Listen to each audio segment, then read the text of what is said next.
Terkait surat rekomendasi JC dan dari LPSK dan juga keringanan hukuman untuk Eliezer, kita akan bahas bersama Kepala Pusat Penerangan Hukum Kejaksaan Agung, Iketut Sumedana. Selamat petang, Pak Ketut. Selamat petang, Mas Ibrahim. Gimana Baik, kabar? Kabar sehat? sehat, sehat. Pak Ketut, sudah disampaikan oleh LPSK di Kamis lalu, artinya Kejaksaan Agung sudah membaca dan menelisik lagi surat JC yang disampaikannya. Jadi begini, proses pengajuan JC yang dilakukan oleh LPSK itu ya ada beberapa tingkatan. Pertama, pada saat proses penyidikan, yaitu untuk mendapatkan perlakuan khusus pada saat proses penyidikan, baik dalam pemberkasan dan penempatan bagi seorang saksi pelaku tindak pidana. Kemudian dalam satu proses pemeriksaan di persidangan, seperti disampaikan oleh tadi teman dari LPSK, bahwa kita akan memperoleh rekomendasi atau mendapatkan rekomendasi dari LPSK melalui pada saat proses persidangan diajukan. Kapan saja itu bisa dilakukan, bisa persidangan pertama maupun persidangan yang pada saat surat tuntutan diajukan. Nah, apa yang kita nilai nanti tentu konsistensi daripada saksi pelaku tindak pidana dan kebenaran dari keterangan yang diberikan dalam proses ketika mereka diperiksa sebagai saksi-saksi dalam proses persidangan ini. Dan ini perkara masih sedang berjalan. Kita lihat nanti apakah konsistensi itu tetap dilakukan atau kebenaran-kebenaran tetap diungkap oleh saksi pelaku tindak pidana ini. Seperti itu. Kalau tadi kan LPSK disampaikan oleh kuasa hukum sudah melihat adanya konsistensi, kendati pemeriksaan baru setengah jalan ya dalam tanda petik. Nah, kalau Kejaksaan Agung artinya sampai seluruh kesaksian diberikan Richard atau bagaimana biasanya? Tentunya kita akan menilai nanti seluruh keterangan yang diberikan sebagai saksi terhadap terdakwa-terdakwa yang lain. Jadi ada 4 terdakwa ya yang status mereka sebagai saksi. Nanti kita lihat nanti konsistensinya. Dan kita nilai juga kebenarannya. Apakah kesaksian yang diberikan itu betul-betul mengungkap fakta hukum yang sebenarnya dalam proses pemeriksaannya sebagai saksi di persidangan. Seperti itu. Oke, nanti ini outputnya bagaimana? Apakah akan ada perbedaan tuntutan dari para terdakwa dengan Richard Eliezer? Karena kan kalau dakwaannya sama semua ya, Pak Ketut ya? Ya betul. Jadi begini, pasal yang didakwakan oleh para tersangka khususnya di 338, 340 ya, ini akan tentunya kalau misalnya sebagaimana kita sebutkan tadi ada konsistensi, ada kebenaran yang diungkap sesuai dengan fakta-fakta hukum yang terkait satu dengan yang lain, tentu akan mendapat perlakuan khusus berupa penghargaan. Penghargaan itu adalah berupa keringanan tuntutan bagi yang bersangkutan, termasuk juga permohonan kami juga akan kemungkinan akan bisa disetujui oleh hakim dalam memberikan penjatuhan hukuman, keringanan dalam penjatuhan hukuman seperti itu.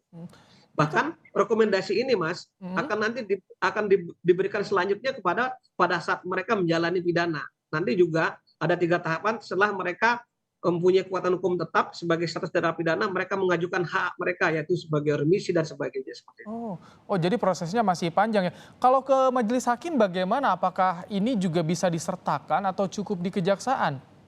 Begini, rekomendasi itu prosesnya adalah melalui LPSK diberikan kepada kami yang melampirkan nanti dalam proses surat tuntutan rekusitor yang akan kita bikin. Penuntut umum membuat rekusitor tentu memberikan pertimbangan-pertimbangan kenapa orang ini atau saksi pelaku ini atau terdakwa ini diringankan dalam proses dalam pemberian tuntutan. Tentu itu menjadi bahan pertimbangan juga oleh teman-teman oleh majelis hakim dalam memutuskan perkara tersebut. Sebagai penguak fakta, ini ada permohonan keringanan hukuman. Apakah ini tidak menutup kemungkinan pelaku juga bisa terbebas dari tuntutan pidananya, Pak Ketut? Kalau bebas tidak mungkin ya. Tapi kalau meringankan hukuman sangat mungkin sekali. Kalau bebas itu kan tentu ada alasan-alasan hukum yang lain, tidak sekedar rekomendasi, tapi ada alasan-alasan hukum yang lain sebagaimana diatur dalam pasal 44 dan sampai dengan pasal 52 KUHP itu lain lagi, ada pemaaf dan pembenaran. Tapi dalam kasus ini khusus sebagai justice kolaborasi yaitu diatur dalam Undang-Undang 31 2014 hanya pemberian hukuman, keringanan hukuman.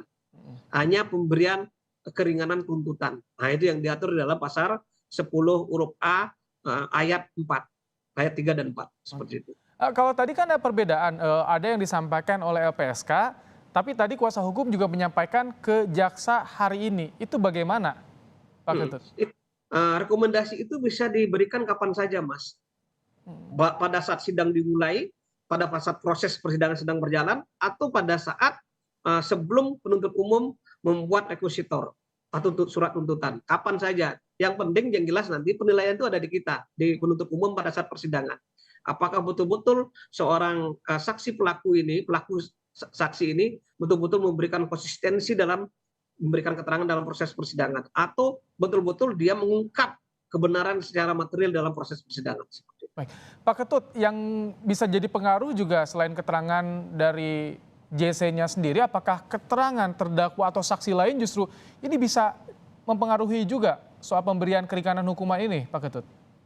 Ya tentunya itu keterangan seorang JC ini ya tidak bisa jadi satu keterangan begitu saja, tetapi satu sama lain akan ada namanya alat bukti petunjuk, yaitu saling keterkaitan satu sama lain. Artinya apa? Ada saling keterkaitan yang membuat satu bukti baru, yaitu bukti petunjuk. Pasti dong, pasti tentunya ada pengaruhnya satu sama lain. Seperti itu. Baik, kalau selama ini Pak Ketut, kita boleh ya bicara soal catatan-catatan dari Kejagung, bagaimana sih soal JC ini yang dikabulkannya seperti apa? Selama ini kita ada beberapa JC yang sudah kita kabulkan tadi. Yang jelas satu yang bersangkutan adalah mengungkap fakta baru yang menyebabkan pelaku utama atau intelektual dadar bisa menjadi tersangka dalam suatu proses ini. Tentu di penyidikan ini sudah jadi bahan pertimbangan. Kemudian itu juga menjadi proses, kemudian setelah di penuntutan menjadi satu proses hukum ya, dan beliau juga mendapatkan pendampingan khusus dari LPSK, sekaligus juga tadi diberikan keringanan hukuman. Hal ini hal yang biasa lah di proses di penegakan hukum yang kita jalani di penuntut umum di kejaksaan. Oke. Ini hal yang biasa. Baik, Pak Ketut, terakhir ini kan Kejaksaan penuntut umum juga sudah mengetahui bagaimana BAP Eliezer dan kesaksian-kesaksiannya. Bagaimana sih penuntut umum, kejaksaan melihat konsistensi kejujuran Eliezer di persidangan selama ini? Selama ini kita masih lihat masih konsisten, kita lihat ya. Mudah-mudahan ke depan tetap konsistensi ini dijaga betul oleh saksi pelaku ini. Ya mudah-mudahan. Tapi kita lihat masih dalam koridor konsistensinya masih ada. Baik, sejauh ini konsisten dengan apa yang disampaikan sebelumnya. Terima kasih. Ketut Sumedana, Kapus Penkum Kejaksaan Agung, telah berbagi informasi dalam program Kompas Petang sore hari ini. Terima kasih Mas. Terima kasih, sehat selalu.